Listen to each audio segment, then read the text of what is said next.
Hello everybody and welcome back to a new mod showcase. Today I've actually got something a little bit different. As ever, we are currently in the kind of unfortunate situation where we are waiting for many mods to get updated. And with that being said, I am currently sat playing with my pickle waiting for Venris to finish the SFO update. Bless him, it's taken a while with this one. So, you know, I thought while we're all in the same boat and we're all waiting for different mods to get updated thanks to 6.3 or whatever the bloody update was called, I think it'd be cool if we look back at mods which have been updated for the mods I've already covered, just to give you a bit of an insight on how they're getting on. So with that being said, today we've got one unit showcase update, one faction edition update. Trust me, it all makes sense. And then one map update. So I truly hope you do enjoy. Please do leave me a like if you haven't already. Subscribe if you haven't already. We are very close to 1,000 subs now. I think less than 20 away now, which is insane. And with that being said, I hope you have a good rest of your day. Discord link is in the description. Come on by, and of course all the mod links will be down there as well. So let's jump into the first showcase. I think we'll start off with the faction edition update. So let's jump into that. Okay, so here we go with the first of the three mods we will be covering today. It is a addition to the Wheeze Special mod. Unfortunately, this mod showcase I did for the Wheeze Special mod came out like literally 2 days before this add-on came out, which is really unfortunate. But there is also an additional little sub-mod as well, which I didn't include, which I think could look pretty nice here and fit pretty nice here. So I'll cover both of them now. The other one is literally just retextures, and this one is kind of a retexture over a retexture of a campaign mechanic. You'll see. So Grimgor obviously leading his boys out of the Chaos Dwarfs lands into the Mountains of Morn over here. He has a desire to lead his Black Orcs and Orcs alike to victory. However, what he doesn't really like are goblins. He absolutely hates goblins, and so he can no longer recruit Goblin Lords. Goblin Lords are now no longer a thing. He's got the Orc Great Shaman, the Orc War Boss, and the Black Orc War Boss. Now the cool thing here, of course, is that because of this mod, there is a lot more potential for you to obviously get different Orc Lords, as usually, for example, this Lord is not available in the base game, so it definitely helps you spice up. This is basically going to allow you to play Grimgor as a completely home run, breaking out of the Darklands as a Black Orc with your Orcs, with your lads, and then if you got any I was going to say Skaven, but not Skaven, cowardly goblins, then you know you're showing their place. Unfortunately, in this starting army, he does spawn with a hero, a goblin hero. It would have been nice if this was maybe an orc, but it's still early days. That could be changed with this add-on, but he does unfortunately spawn with a goblin, which he despises.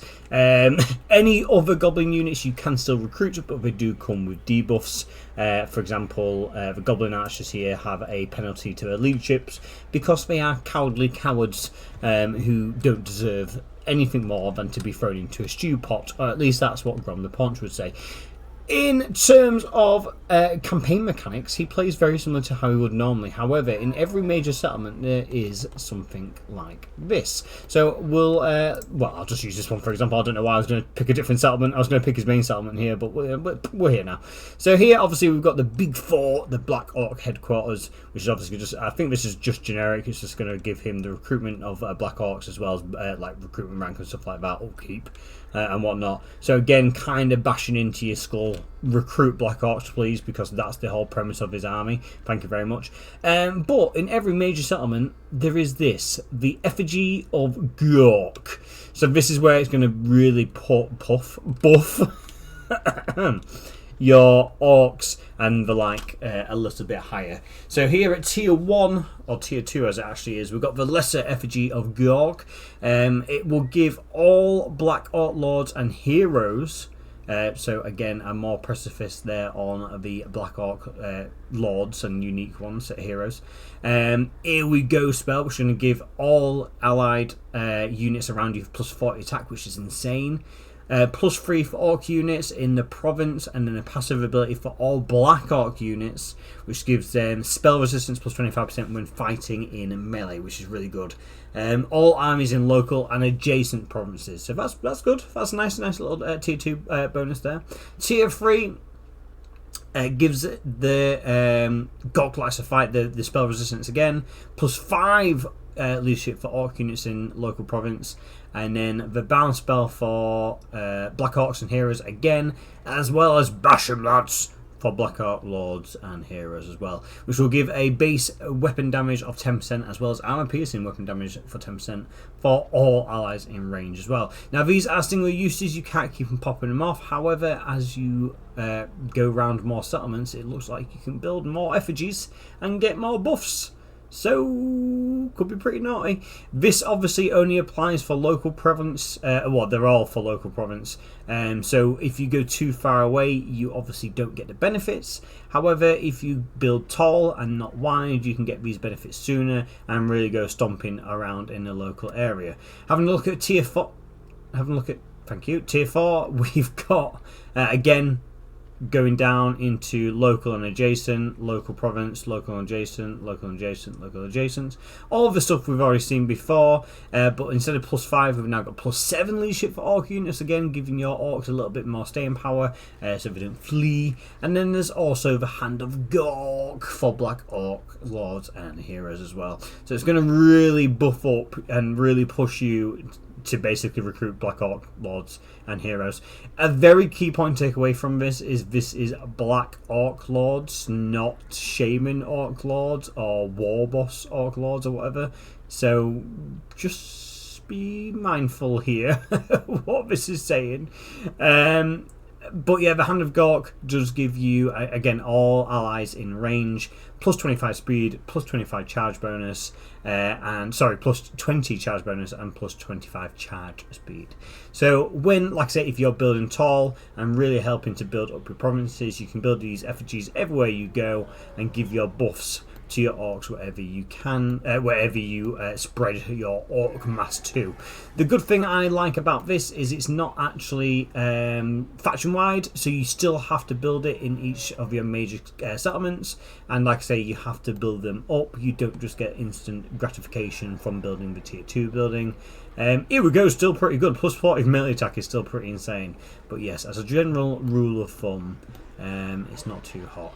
What I will quickly do is just kind of jump over now to the showing you the units, because the other submod, which I didn't really cover, was just a reskin for the Black Orcs, but this seems like the perfect time to show you the reskins for the Black Orcs. So let's jump into it.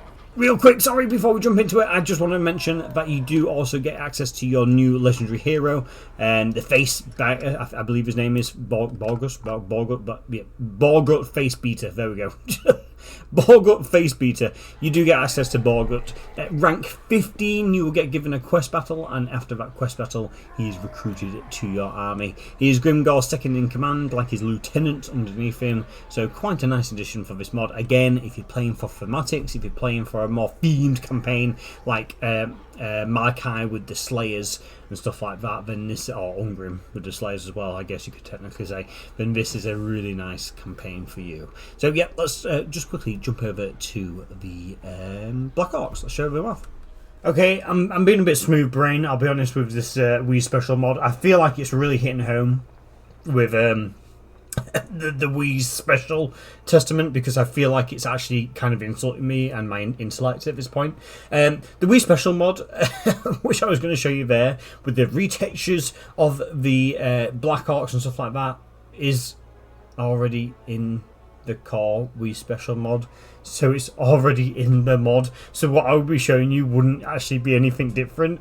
I've just been bamboozled, basically, so ignore me.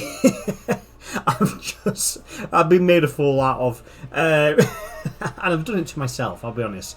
Let's just jump on to the next mod showcase, because basically, fuck it, I've got issues. Alright, let's just jump on to the next mod showcase. Okay, and here we go with the second of the mod showcases.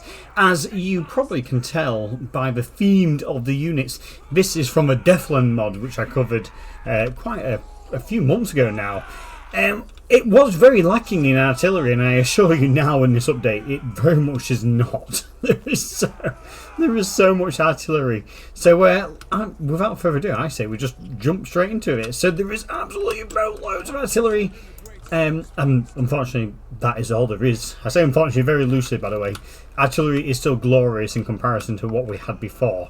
So we've got a whole array of different artillery choices now to include with the Deithland. Again, a nice overhaul of the Empire faction units. So obviously having all these boys is going to really help replace some of the more generic Empire artillery, which is lovely, jubbly. So starting off with our tier 3 units, we have 4 units of tier 3 artillery. Starting off, we've got the mountain guns here. There are 6 mountain guns, which is actually the largest entity size of artillery units in this mod now. So mountain guns, they are armor-piercing missiles, anti-infantry, and have vanguard deployment, which is quite interesting for a artillery choice. As you can see, they could go right up close. They've got a range of 225, so they can actually shoot quite far in comparison. But you know, being that close as well, they can also shoot quite early as well. Looking at everything else, obviously they are abysmal when it comes to these stats. So as a general rule of thumb, I'm going to exclude these stats usually when I go through units and stuff like that. I cover all the stats, however I'm just not going to because they're artillery choices, so they're going to be shit. As for their range, there's 225 range, 32 ammunition, so they're going to be absolutely pumping down range quite fast, to be fair. Anti-infantry and armor piercing with 199 missile strength there, which is pretty cool. They also have the woodsman effect, which is nice, so they can just pass through trees, which is really useful for them. So I genuinely feel like this is that kind of unit which they're going to be able to just sit in the tree line here, and then they're like an ambushy type unit. They can hide as well. So I would very much deem that's what they're there for. So yeah, a nice starter to our update for the Deithland mod. Moving on over here, we've got the, I'm going to say Nell guns, but it could very well be the canal guns. I'm hoping it's not the canal guns. So here we are, entity count of 4. They are armor piercing, anti-infantry, and have good range. Again, at tier 3. In comparison to these, they have more range and more missile strength, and unfortunately less ammo, but we do have 2 different shot variants here as well. So they have 28 ammunition. Looking at this with the dual, basically cannons by the looks of it, it looks horrific. God, this looks like a double barrel shotgun on a cannon stand. Pretty funny. 28 ammunition, 275 range, and 330 missile strength with that armor piercing. They don't have hide in forest. They don't have the woodsman effect or anything like that. However, they do have 2 different shots here. So we've got the double round shot, which is going to shoot 2 bullets at the same time. And there you go, 2 12-pounder round shot. Two 12-pounder round shot load fired at once, fit for general purpose use. So just 2 cannons at the same time. They also have a chain shot, which is pretty cool. So they're going to shoot 2 balls at the same time, which are chained together, which is really nice. And the animation for it as well, the actual the balls are actually chained together as well, which is really cool. And that gives you a contact effect there, at minus 25 speed. So whatever you hit gets slowed as well, which is pretty cool. Oh, sorry for the awkward cut there. I had a bit of a sneezing fit. So there you go, another tier 3 infantry looking pretty naughty. Moving on over here, we've got the Drake Biters. Now these look insane to me personally. They're not really like, there we go, lining up where I'm telling them to line up. Look at these things. These are quite literally sniper rifles on stands. This is hilarious. Oh my goodness. So these are armor piercing missiles, anti-large with good range. 36 ammunition, but I'm going to assume these things are going to shoot incredibly slowly.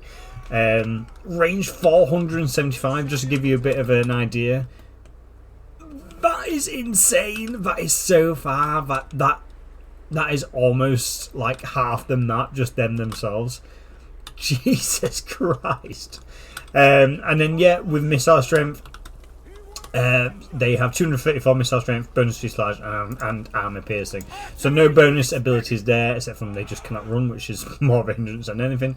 But these boys are going to be great at sniping out your single entities, large monsters, and other stuff. These things look incredible, by the way. I love the fact that these are just snipers. Look at that thing. Oh, that's so good. And the last of the tier 3 units, artillery choices here. And these are pretty cool as well. Look at these things. Hey, look at that. So the last is called the Culverins. So these are armor piercing, as the general theme goes. Anti-large as well, similar to them, and they have good range. So 425 is the same range, or slightly less range. But what's cool about these is you can see their ammunition 26, range 425, and missile strength there 216 with armor piercing. They also have siege attack as well, so a nice unit to bring along to help take down the gates and stuff like that. They're going to be more of a siege cracker more so than anything else, but they look pretty naughty anyway. Do not worry, I've got a showcase where we're going to actually have a look at these units blasting some fools. Basically, I'll show them off, so don't worry, we'll see all these in combat. Moving on to tier 4, we've got the Vinderbane crank cannons. Again, looking absolutely glorious. What this seems like to me is like a Gatling gun. Look at it, it is going to be a Gatling gun, you know it is. Look at that. The machine, the arrow pack on the side there. Oh my god, these things are great. So these are the Vinderbane crank cannons. They are armor piercing and anti-infantry. They only have 6 ammunition, but I'm telling you right now, I guarantee you they are going to churn shit out. 250 range, which isn't too bad range, and then 1.1k missile strength. Excuse me. They shoot explosive rounds as their base fire, but they also have cancer shot, which is if you swap it over there, their ammunition goes massively up. So basically, small explosive rounds doing ridiculous amounts of damage. What has happened here? What? That's the wrong unit. Sorry, loads of damage, but only limited shots. Or if you switch to this one, which doesn't have as much range, nowhere near as much missile strength, but a lot more ammunition, so going to be able to churn out a lot quicker. A lot more consistently downrange. So the Vinderbane crank cannons are lovely jubbly. Moving on here, we've got the Auto Falcons. Again, look at this thing. God, man, look at it. Oh, God. So this again has multi-shot ammunition. So we'll get into that in a second. Multi-shot ammunition, anti-large and armor-piercing missiles. So whereas these are going to be more focused towards your infantry, these ones are going to be a little bit more focused against your heavier and large units. So ammunition at 52, so really good. We're going to be able to be consistently shooting down range. Range 225, so not too crazy, but alright enough. And then missile strength at 990, with giving contact effects of shield breaker, bonus fuselage, and armor piercing. So all around, some naughty boys. And is that it? I think that's it for tier 4. I think there's only a couple of tier 4 boys. Let's move on over here to the tier 5. It's about to get spicy. Especially towards the end there. So I like that they've taken like the the Firehawks, and put them as the crew here. So the crew is very limited here. There's not much crew, but we don't need them. They're actually a lot better in terms of stats all round, because they're actually a little bit more competent. So good stats for a crew. Ammunition 6, range 250, missile strength 1.1. So these are just your normal Vinderbane crank cannons, but these are your armoured variants. Again, I love the fact that they've basically got like a riot shield in front of it. So categorically these will be give or take the same stats. Yeah, they are. Give or take the same stats, but the crew is going to be a little bit more survivable than what the normal base crew is. Obviously tier 4, tier 5, so there is a bonus here. you're going to have some pretty naughty boys defending it. The same with the auto falcons here, armoured variants, the exact same, just these boys are going to be able to hold off a little bit longer if they ever get closed in on. Moving on to something which we haven't seen, however, we've got the Cinderbell howitzers, which look absolutely insane. This is like World War I German technology, like, God. This is insane. So, looking at the base stats for the initial shot, we've got explosive howitzer shells. Again, normal stats for the crew, looking pretty good there. Minus the charge bonus. Ammunition 24 for the Cinderbell. There's 4 of them as well, I believe, in one group. Range 450, so again these boys are going to be absolutely pummeling down range, and a missile strength of 132. So not too much on the missile strength, but they're going to be able to get in the shots early, and then multiple shot ammunition, so they're going to be shooting multiple smaller shots instead of one large one, which is pretty cool. They do have an alternate effect, which is the Cinder Wind Howitzer shell. So instead, if we I don't think the stats change. No, the stats actually stay the same. But this will probably do more base damage. I'm piercing yet, and this one just does. Okay, so it's like a debuff one. That's fine. So this one is going to be your doing damage, getting them in, getting them, just tearing them to parts, to pieces as quick as possible. The Cinderwind Howitzer shells do explosive damage only 15. But also do all those debuffs as well as damage over time. So they do damage over time, 12 to 25 damage per second, which is really good. They also do a minus 15% speed debuff, a minus 10 melee debuff, melee defense debuff, a minus 8 leadership, a minus 15 accuracy, and a minus 15 melee attack debuff. So, whereas these are going to be good at getting in against the blobs and just trying to do as much damage as possible, this is going to be really good at actually debuffing the boys as well, which is great. And there we go. Moving on to the last ones here. These things scare me. Just looking at them, these things scare me. So, it's got a short range mode there. We'll get into that in a second. I'm not actually too sure what that does. Maybe you have to be in battle to do it. We'll have a look. So looking at the stats, poor accuracy, so it's like a Hellstorm rocket battery. Well, this is a Coffer Glare rocket battery. So armor piercing, anti-infantry, good range at 500 range. This thing is shooting further than anything. It almost goes halfway into their territory, from like a quarter of the way behind our front line. So absolutely insane. In terms of stats, again, cannon crew, the actual artillery crew is going to be doing pretty well. Ammunition 15 is not too bad. Range 500 and missile strength 385 with armor piercing there. They do have some different kind of shots. So they've got the explosive rockets there, which is just their base normal round. They've got the Drake catcher rockets, which I'm going to say contact effect, missile resistance minus 10% and speed minus 25%.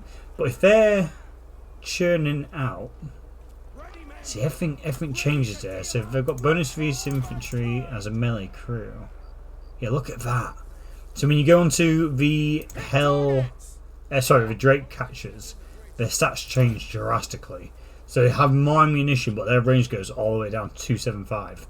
And then missile strength goes down as well. But again, similar to the Cinderbells, these are going to give you more of a debuff to the enemies you're shooting, which isn't too bad. Shots per volley 4, shots per volley 2, so they're not shooting as much either. They also have this, activate short range mode, but I don't actually know what that does. So without further ado, I say we just jump into a bit of a battle against waves upon waves of plebs and just see what happens. Everyone should be on. Let's just turn it on to short range mode. Oh my god, it's like a cannon. Okay, we'll go. We're going. We're kicking things off. Let's just turn them back. Turn them back on long range mode and let them just fucking blast down range. Okay, a lot of the boys aren't currently in range, but these boys are. the Cinderbell howitzers. They've got a really, oh my god, you can hear them like loading up. Absolutely beautiful there, the sound that makes. Oh my god, and it breaks open. That was beautiful. Do I have it on the debuff effect? Let's have a look. Yes, I do. Let's put it on the normal one. Let's see what it does on the normal one. Most of the other cannons, unfortunately, are not currently shooting. Let's have a look. Oh, that mod as well, which has all the smoke effects to it, looks absolutely glorious as well. Okay, that was naughty. So this... Jesus. Yeah, so that doesn't... they've just gone. They've just gone. Let's put these on the explosive rounds as well and just see what happens here. For whatever reason, they're not actually attacking us, but it's fine. We'll just see what this one does. These are going to be your main... Oh, here we go. Oh, okay, very much like a Hellstorm rocket battery, but obviously a little bit stronger and can shoot halfway across the map. Beautiful, beautiful work. Most of the artillery, they are now slowly advancing towards us. So most of the artillery are still going to be... Soon going to be, sorry, getting in range, which is a little jubbly. Boff! See you later. No better target practice than the French, eh, boys? Oh, here come the Hellstorm rockets. Lovely jubbly. It's right about the poor accuracy, but that's just one volley from one. There's another volley from another. That was a good hit, actually. That's that unit gone. And the smoke effect is beautiful there. We do have these cannons now shooting in as well over on the left. I say cannons, artillery shots. Let's see what we've got going on here. He says, I know you're shooting. Watch for the trebuchet, which I don't have. That's like a Gatling gun there. I'm trying to catch it when I do, but obviously they're just like sniper rifles, which is really cool to see. Beautiful. I swear these things are firing. They are. They're just like, what, taking so long? Oh, there we go. So these are, yeah, just a little bit more of a heavy hitters. Let's see about turning some of these into like proper... Is it these ones? Oh no, they're doing God's work, I'll be honest. Look at these poor French boys. You can just hear them to the right of me. These things are a lot louder. Oh my god, it's tearing them apart. These ones though, listen to these ones. That's so satisfying.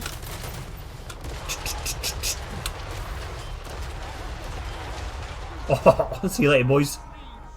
Like that whole entire middle flank's just running now, which is hilarious.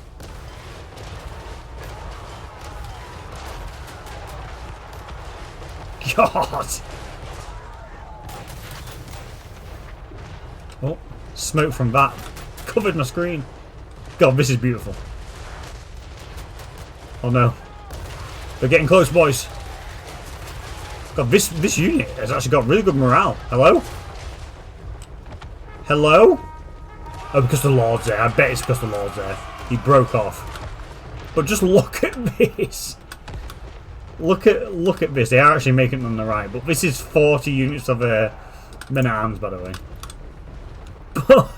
There you go. Absolutely glorious. These things is beautiful.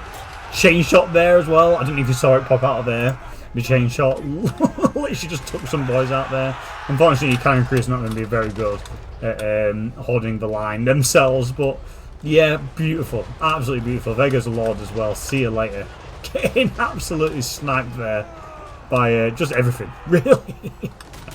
But there we go, that is the second mod I have already covered, which has got a nice additional update to it. Let's head on over to the last one now. Okay, and so here we go with the final mod. It is, of course, Immortal Empires Expanded. The lovely team behind that has been working so hard to make what already is a almost impossible not to use mod, to make it even more impossibly not to use mod. They already opened up Ind and Koresh and the Northern Chaos Wastes, and now they're making it even bigger and adding more stuff and detailing it even more. So here we are with this. So what has been focused on here, unfortunately, Koresh, your time will come. You poor snaky boys living in your snaky trees and nothing much more. But Ind looks absolutely glorious. So as well as lots of things around the in-campaign map now, I say the in-campaign map like it's something official, basically the scenery of this place looks gorgeous. There's also some new factions as well. So a couple of boys have been moved around. There is now a new Chaos Dwarf here, a new Chaos Dwarf mining company, which is, sorry, Mingle company. Oh, I got really excited there. Oh, sorry. Uskul Mingle company over here, led by Castable. So really nice here. This wasn't opened up before, so this goes all the way along the edge here. There is also a High Elf faction here. I wonder if you can go around this edge now, which wasn't possible before, obviously, to where Ghost spawns, which is really nice. So you've got some helms, High Elves, the Star Guided there spawning there, which is pretty good. You've got the, oh, look at this place. Oh, this is glorious. The blood running out of the skull there. You've got the Death Toll tribe up here, living in the mountains, looking absolutely beautiful. They were here before, but, you know, nice to see them still here. We've got the Eye of the Tiger.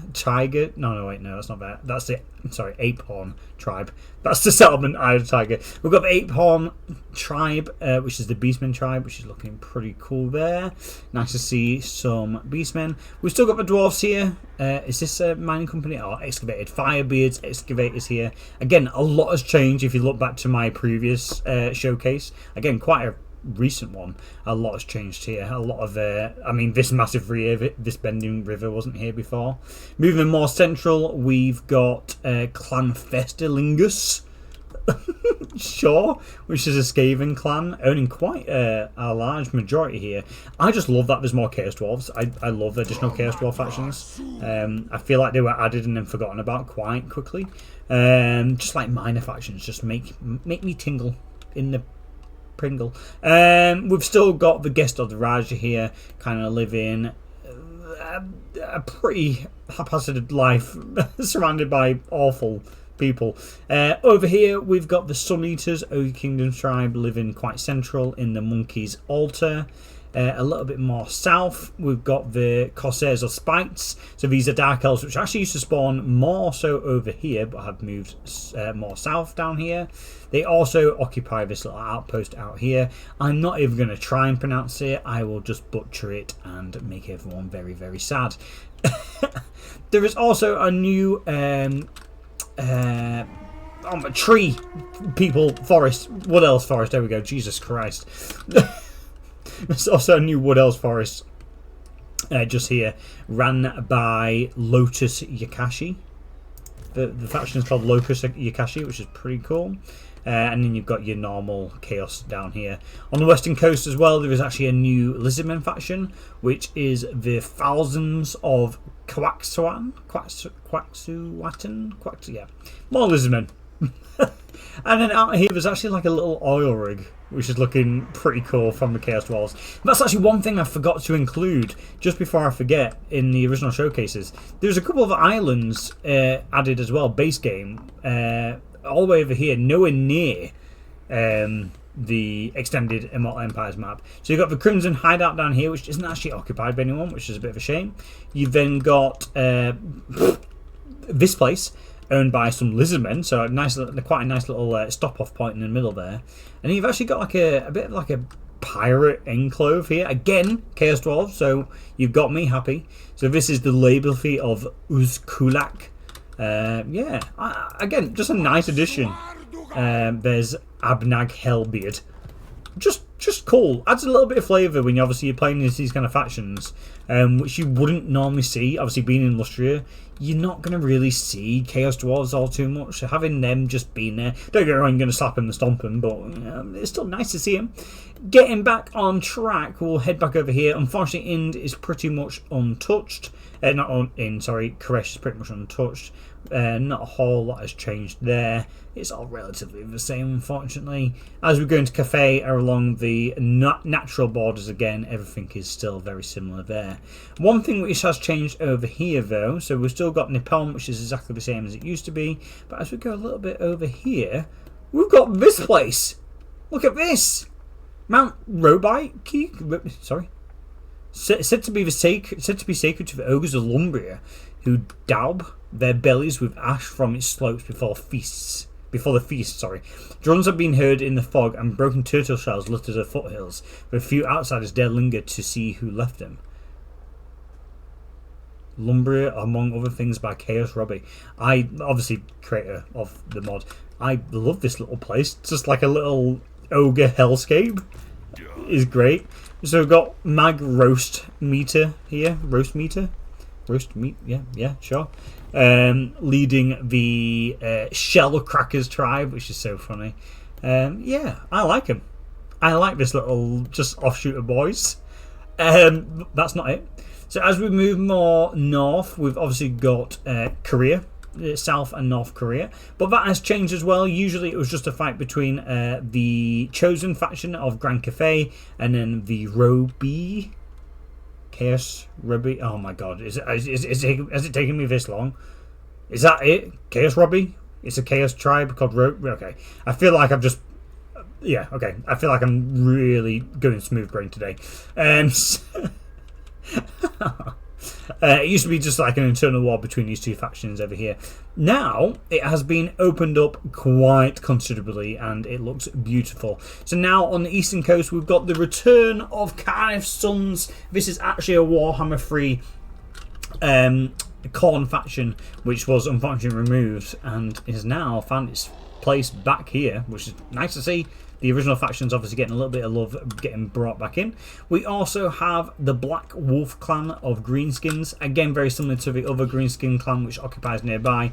These are more meant to be hobgoblins, but unfortunately CA has not included hobgoblins. So we've got Gazak Khan here. We've also got Gorkil Khan there leading the other orcs. We'll move over to them in a second. Here in the Valley of Woe, we've got the Iron Wolves, which look very nice. Another Chaos Warriors clan.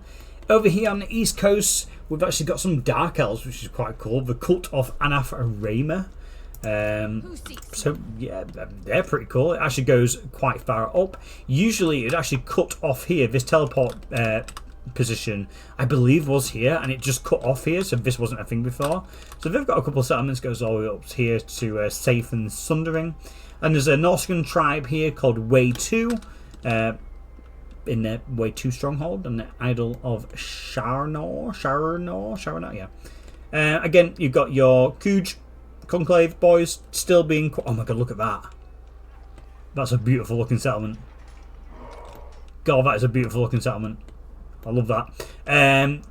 Yeah, these are really nice settlements. As you move a little bit more west, you've still got these like the Vags and stuff like that. So not much has changed there. We've got the Warherd of Kug, though, which I believe is a new Beastman faction. I didn't see him before. And just having a quick little gander around, I want to say... Oh my god, there's a Kislev faction. No, this isn't it. It keeps them going. Holy! So here we've got the Tokmars, which I could have been there before. Norska sometime eludes me. We've got a fucking Kislev faction, the Rota of the Dawn. We've got a Kislev faction over here now, which is pretty cool. Frederick Solzine. Holy shit. That's so cool that they're, like, yeah, over here.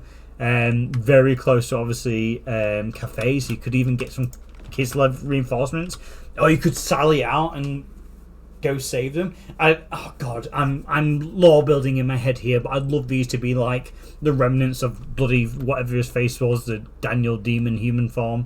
Oh god, I can't remember his name, but somehow managed to get out here and set up camp and hold the line, sort of thing. I'd love that. Oh god, that's so cool. As we move a little bit more north, we've also got another Chaos Warrior faction called the Tessavags. Again, just look at this place.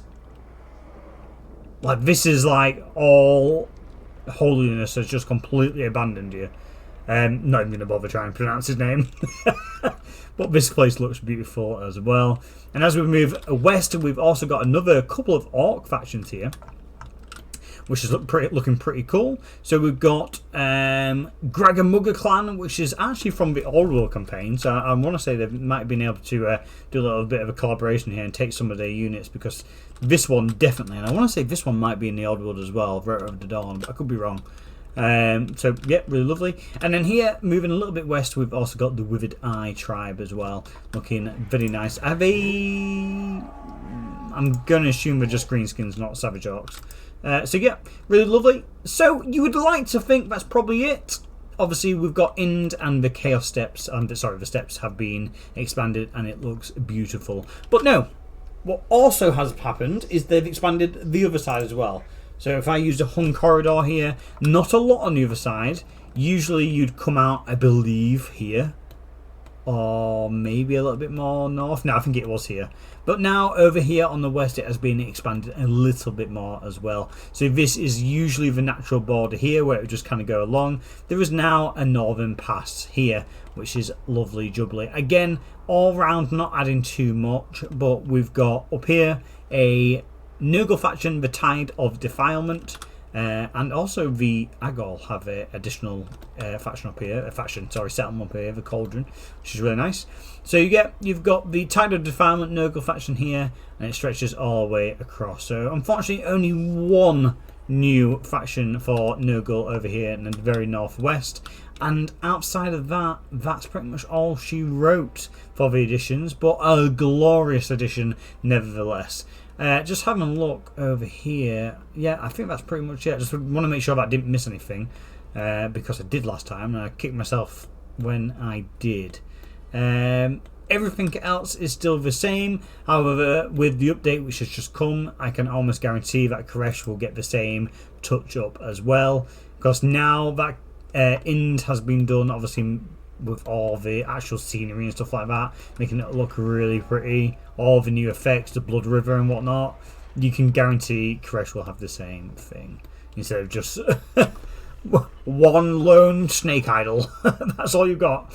Yeah, beautiful. But yeah, so that should be it for this edition as well. Just having a look over here. Look at this place as well. This place looks insane. Tomb of the 10,000 Blades. So obviously some of the new settlements like this do have some kind of like custom settlement build up around it, which look really nice as well. So there you go. Again, modders proving that what couldn't be done can definitely be done, and unfortunately isn't being done base game, because can you think how beautiful this game could be if all this was just base game? This adds so much more possibilities to the game, so many new factions and so many more starting positions, and they've just proven that you can take an area and just completely rehash it and make it its own thing. They've just proven that, because like this didn't look anything like this. They've completely remodeled the land to add this river. This river was never there. They've added loads of new stuff, loads of new mountains, just completely redone it, right? So what's to say that CA couldn't just do that as well? Like, it really grinds on me at times. But again, living in my fever dream, maybe one day, maybe not. God. But it's nice to see a nice variety of different boys over here. And for whatever reason, Bistara, unlucky ducky, you ain't living there. But yeah, I think that is it. Like, even just like this, like some like orc. Well, I say orc, but this actually might be more Ind themed, to be fair. Like building and stuff. Look at this little shanty town as well. Oh, this just looks so cool. Got the dwarves over here. Oh, I love it. I love the aesthetics this Chaos Robbie puts into his mods. Oh. Anyway, I'm fan feeding now. I'm getting ahead of myself. So there you go. There are 3 glorious mods which I have covered in the past and have received an update recently, or a little bit further out than recently. I hope you have enjoyed this little bit of an update video.